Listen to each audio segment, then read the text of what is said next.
El Centro College gained national as well as local acclaim for sensitively restoring and occupying one half of an historically valuable downtown city block. Now the college needs more room, and the fate of the other half of that block presents a unique preservation dilemma. No private investor is involved. Public money bought the property for public use, and it is public money which will pay for the future use that is made of it. Architect Bill Buziotis explains why everybody would like to save the old buildings. Architecturally, this block of buildings is significant because in Dallas it encapsulates the history of commercial architecture in this country. This building has masonry blocks with supporting and relieving arches. The windows are small. Its detail is almost indigenous. It has great hobnail designs around some of the spandrels. It's got gargoyles of a Romanesque period.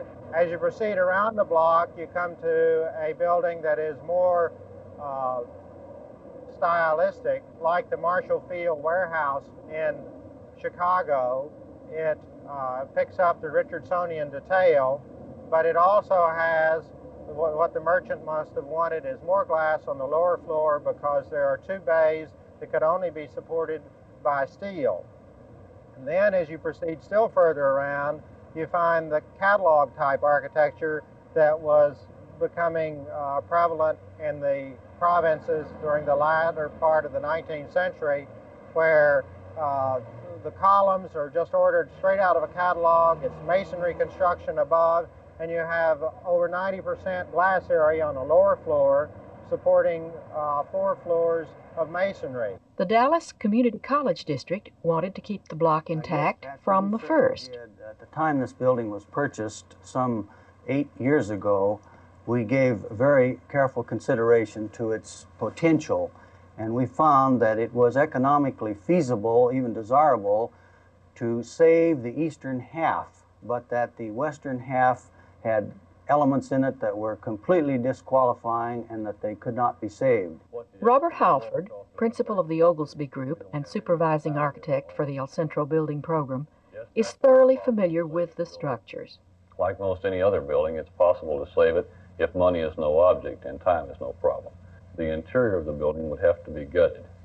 If you'd like me to illustrate why that's true, we're standing by an example of probably the best construction in the building. This is a cast iron column which has been fireproofed for purposes of an old department store.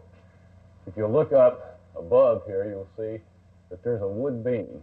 The wood beams are typical throughout the building. You do find some steel beams in places.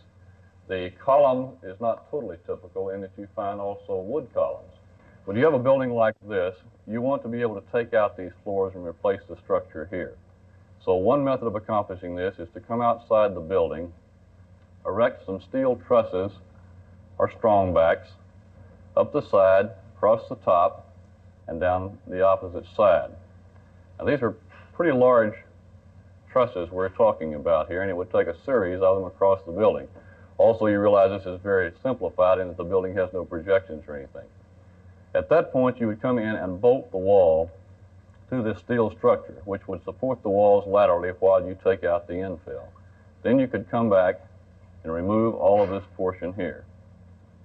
What the cost of saving the shell might be would take a $50,000 study to determine, but careful estimates put it at 1.5 times the cost of new construction.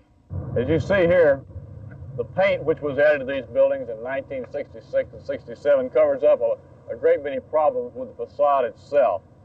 We're looking at a piece of a stone and a load-bearing masonry wall, which is typical throughout. As you can see, it's pretty soft. A lot of it flakes off very easily.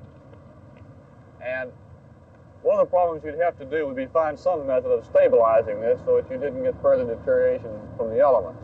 Even then, Dr. Priest thinks what the second phase of college development calls for won't work here. Added to resources which have been lacking at El Centro will be physical education and a creative arts center, both of them rather large and massive spaces which could not conceivably be fitted within the shell of the old what we call B-part structure, the 3 buildings on the western side. even if it were economically and architecturally sound, it would be virtually impossible functionally to accommodate those masses of space. This block of buildings, measured against any kind of national standard, is not historically important. It can only be judged in the context of the city. There are perhaps only a dozen buildings or fewer in downtown Dallas that I feel are worth saving. They are worth saving because of the textural richness that a city like Dallas needs. I think one factor we can't lose sight of is that educational dollars must be spent for quality education for the young men and women of Dallas County. This has to transcend other matters. And while we're not unmindful of aesthetics, in fact, we're very concerned with it, our first priority has to go to quality education for the men and women of Dallas County. That's our mission. Nobody argues with the priority of people over structures. Nobody questions the validity of saving the heritage of history. The question Dallas taxpayers must answer is whether or not they are willing to save their past without cheating their future.